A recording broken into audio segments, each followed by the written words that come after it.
My name is Olivia Cohman-Mark. My applicant number is 2207549. This is my self-tape audition for Arts University of Bournemouth, the Bachelors of Acting course. The first monologue I will be doing is William Shakespeare's As You Like It. The character is Rosalind.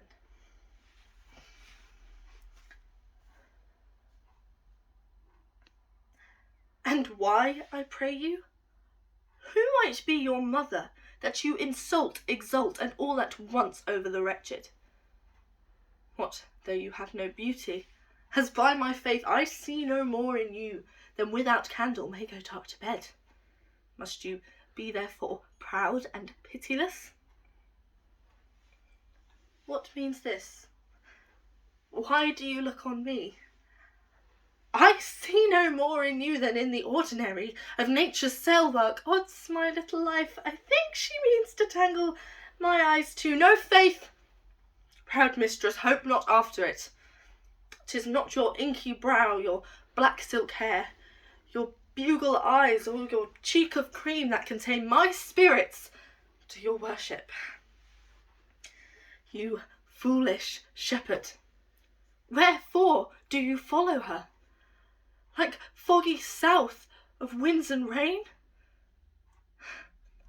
You are 1,000 times a properer man than she a woman.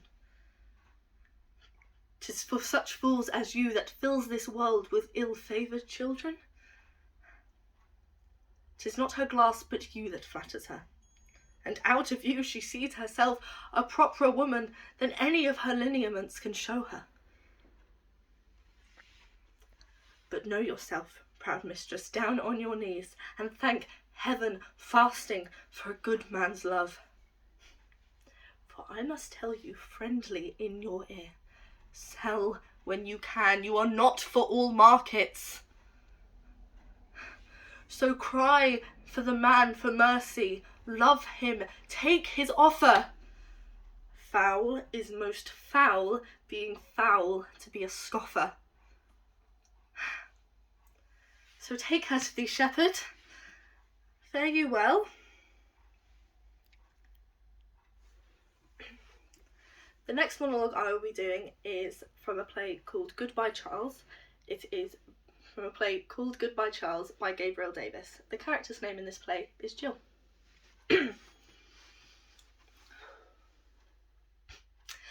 I ate them. That's right. I ate the divorce papers, Charles. I ate them with ketchup. And they were good. Good.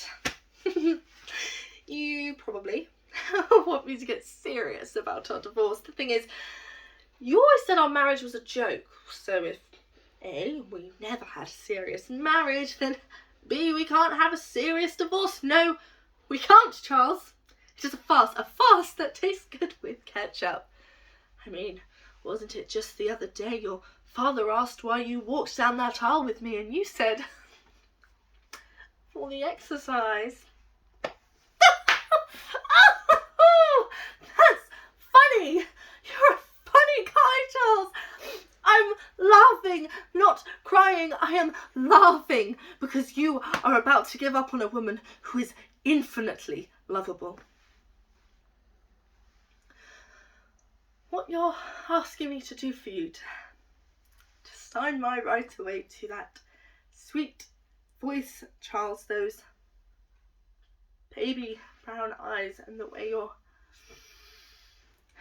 hands feel in my hair before bed, those aren't things I want to lose. I won't lose them. I won't lose you. I'm not crying. I am laughing. It's all very funny. It's all a big joke. I keep waiting for you to say April Fools, and then I will rush into your arms. And I'm not going to say it. It's not April. You see, the thing is, Charles, I ate the divorce papers. I ate them because I can't stomach thought of losing you. Okay, so those were my 2 monologues, and now it is time for me to answer the interview questions.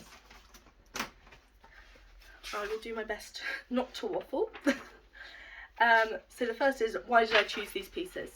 The first piece, Rosalind's from As You Like It, I chose because I had originally learnt and read the play and studied the epilogue for my other auditions. However, the epilogue was in prose, not blank verse like requested.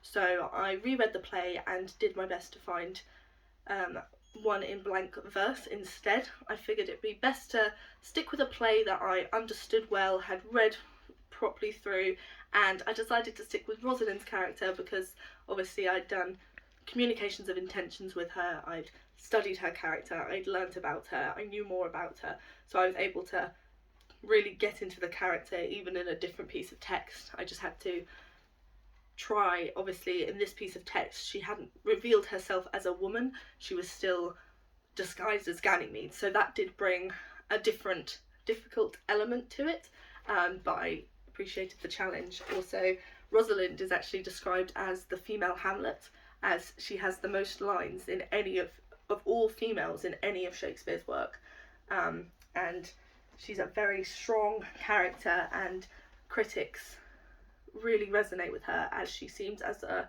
reflection of modern women today, even though she was obviously written back in those times, and obviously as a strong feminist myself it was a very fitting choice. The second piece I chose from Goodbye Charles is Jill. I've had sort of a first-hand experience with divorce and deceit, and so I thought I could use my experience, draw on it, bring some empathy to the role, and I feel like both characters, Rosalind and Jill, are 2 very strong female characters. I know that Jill seems very hysterical in this scene, but I interpret her as she's demanding what she wants. She knows what she deserves, she knows what it means to be loved, she knows what she is worth, what she is valued, and she is fighting for what she wants, who she loves, and where she's distraught because she's heartbroken. I do think she's being very strong, actually fighting for it and demanding it. So that's one of the reasons I picked Jill. Why do I want to be an actor? So I first started acting in Helen O'Grady Drama Group when I was a very young child. It was mainly to help with my confidence, as I could be quite shy. And that's obviously where I first got my first sort of stage and theatre experience. And from then on I just kept wanting to do it. I was in every school musical, even if it was just the chorus. I still had a great time. But I really got into acting when I decided to study it at my drama A-level, where I started learning about practitioners, and we devised pieces and we did more professional performances.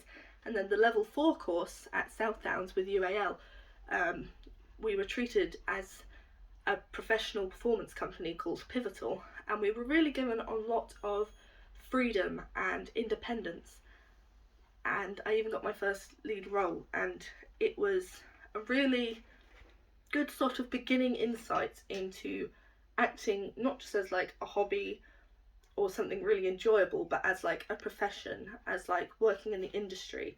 And it, with each new thing we learnt, it was more of a rush, more adrenaline, and just spurred me on to know that this is really what I want to do. I really just want to fight for it. Favourite practitioners. So obviously an obvious one is Stanislavski.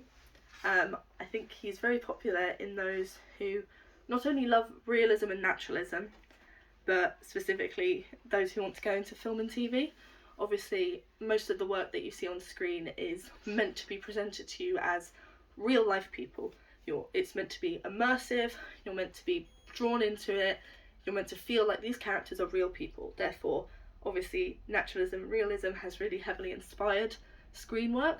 But I also really loved when we studied Stanislavski, when you put his work with Anton Chekhov's scripture, you see how amazing paring back, instead of being over the top like theatre can be, when you pare it back and you go for the real subtleties, just how much more entertaining and funny Chekhov's work became. You would read Chekhov's scripts and you would think these aren't funny at all.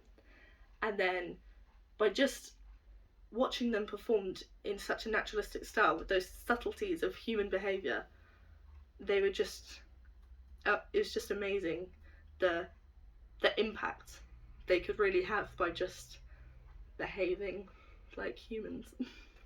Then on the other side of the coin, I actually really love Brecht, who is completely unnaturalistic.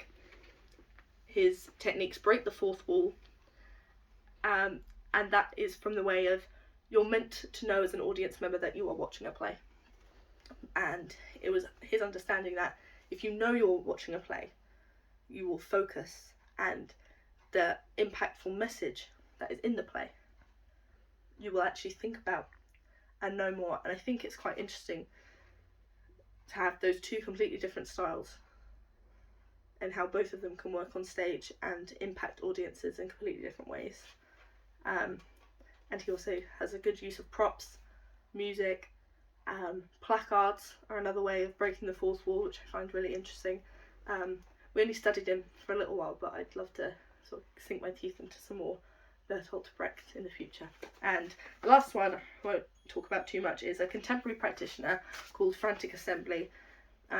They're amazing because they incorporate movement and music, so it's very unnaturalistic in that style. It's very performative, but then a lot of times, like in their speech, like in, for example, in Things I Know to Be True, their show, it's very naturalistic, sort of Stanislavski inspired speech, but then they have all the movement work that they've devised around it. And Frantic Assembly is a very good starting point for any sort of young actors and actresses who are starting to learn the devising process of creating their own contemporary theatre piece.